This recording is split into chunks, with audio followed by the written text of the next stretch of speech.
Et si vous aimez l'humour de Jonathan Cohen, vous passerez quand même un bon moment. C'est fort, hein. Ça doit être tellement génial de passer un Noël avec toi. Et c'est pas cher. Et c'est pas cher. Bonjour à tous, j'espère que vous allez bien, on se retrouve aujourd'hui pour une nouvelle sortie française, et pas n'importe laquelle parce qu'on parle aujourd'hui des réalisateurs d'Intouchables qui reviennent avec leur nouveau film. J'avais pas forcément de grosses attentes, c'est vrai que la bande-annonce m'a pas forcément emballé, et ça malgré les présences de Pio Marmaille et de Jonathan Cohen. Les réalisateurs aussi, oui, je le disais d'Intouchables, bon oui, vu que c'est leur nouveau film, forcément on y va. Et du coup, qu'est-ce que ça donne? Une année difficile, on en parle. Une année difficile est réalisée par Toledano et Nakache, les réalisateurs notamment d'Intouchables, Le Sens de la Fête et Hors Normes. Albert et Bruno sont surendettés. C'est dans le chemin associatif qu'ils empruntent ensemble qu'ils croisent de jeunes militants écolos. Plus attirés par les chips et les bières gratuites que par leurs arguments, ils vont quand même peu à peu intégrer le mouvement sans conviction. Donc, alors... Déjà, c'est vrai que Toledano et Nakache, depuis l'énorme succès d'Intouchables, bah voilà, oui, je ne loupe pas leur film. Ils sont depuis ultra connus, on attend à chaque fois leur nouveau long métrage avec un certain intérêt, même si, voilà, il y a eu du bon et du moins bon. Et Samba, je suis pas forcément fan et c'était un peu décevant parce que c'était vraiment le film qui avait suivi Intouchables. Là aussi, avec Omar Sy. Le Sens de la Fête était très fun avec un super Jean-Pierre Bacri comme d'hab. Bacri qui va nous manquer et qui nous manque déjà. Et perso, mon giga coup de cœur, c'était Hors Normes, que j'avais trouvé tellement excellent. Pour le coup, ça, c'était vraiment un film qui m'avait retourné. Tu prends trop de mots, puis tu dépenses trop d'argent, ça devient trop gros. Nous, c'est à vous qu'on se raccroche. Il y avait moins d'humour, c'était bien plus sérieux en termes de tonalité, il y avait beaucoup d'émotions, et j'attendais grosso modo quelque chose de similaire ici parce qu'on allait traiter des sujets sociétaux, des sujets sérieux, des sujets d'actualité. La question que je me posais avant d'aller le voir, c'était est-ce que Toledano et Nakache ne souhaitent pas s'écarter de plus en plus de l'humour, et ça pour délivrer des histoires plus engagées, avec un discours social, avec des messages forts, etc.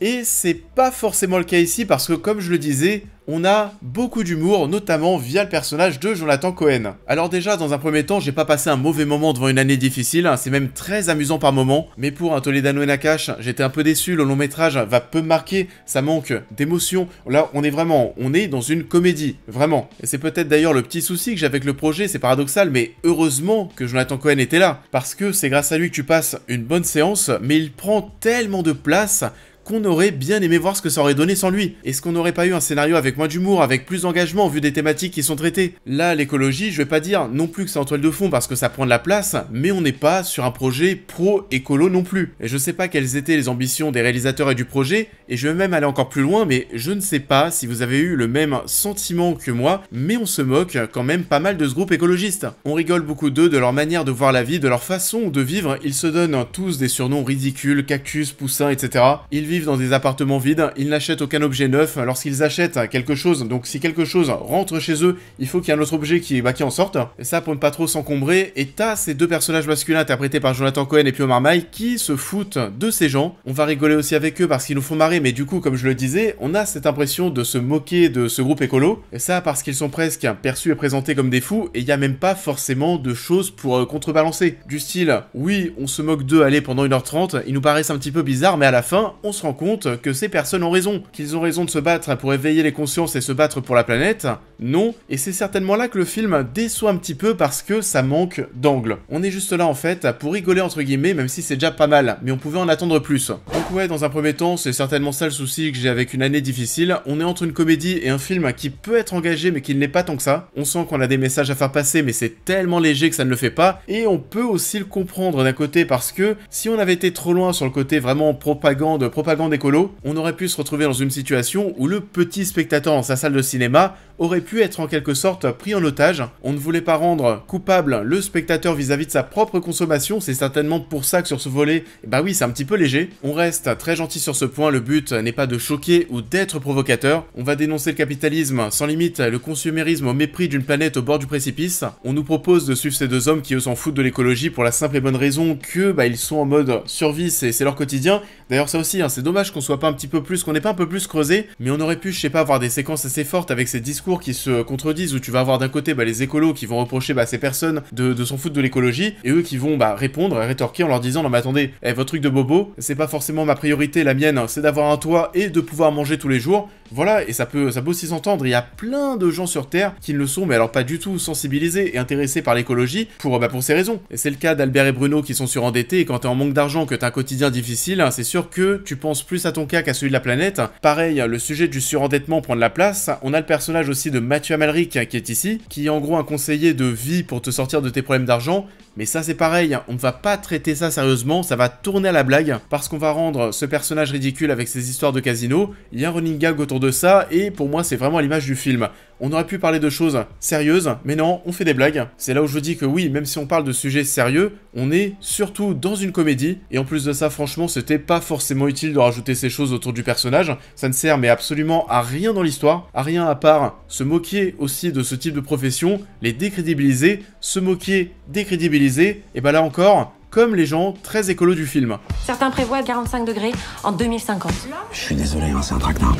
Et sinon, les deux personnages de Pio Marmaille et Jonathan Cohen fonctionnent plutôt bien, c'est un bon duo, même si Jonathan Cohen vole la vedette absolument tout le monde. Et c'est avec lui que tu passes des bons moments, c'est avec lui que tu rigoles. On sent qu'il y a aussi une certaine part d'improvisation, parce que l'humour, Jonathan Cohen se fait vraiment ressentir. Il y a des moments où tu te dis, mais que son personnage n'est pas forcément si étranger à ce qu'il est dans la vie, et même pas si étranger à des choses qu'il a déjà faites. Il y a certains passages où t'as presque l'impression de voir Serge le Mito, et c'était encore une fois très drôle. Le scénario par contre est un peu cousu de fil blanc, il y a des choses qui sont un peu abusées, c'est très prévisible aussi. On va rencontrer dès le début le personnage de Pio Marmaille qui va faire face à ce groupe écolo durant une manifestation, et il va être filmé, et on insiste vraiment dessus sur le fait qu'il est filmé. Forcément, on sait très bien que cette chose, ça va revenir plus tard. On installe une romance au cœur de tout ça qui pour moi n'est pas crédible du tout. Alors oui, je veux bien vous écouter, les opposés s'attirent, etc. soit, mais pour moi, quelqu'un qui est extrêmement engagé d'un point de vue écologique ne peut pas finir avec quelqu'un qui ne l'est pas du tout. C'est comme, je sais pas, quelqu'un qui vote extrême droite, qui sort avec quelqu'un qui vote extrême gauche. Je suis sûr qu'il y a des cas comme ça qui existent, mais c'est fou. Du coup, c'est vrai que j'ai eu beaucoup de mal à y croire, et ça manquait d'émotion. Ça, je pense que c'est un vrai point négatif, parce que chez Toledano et Nakache,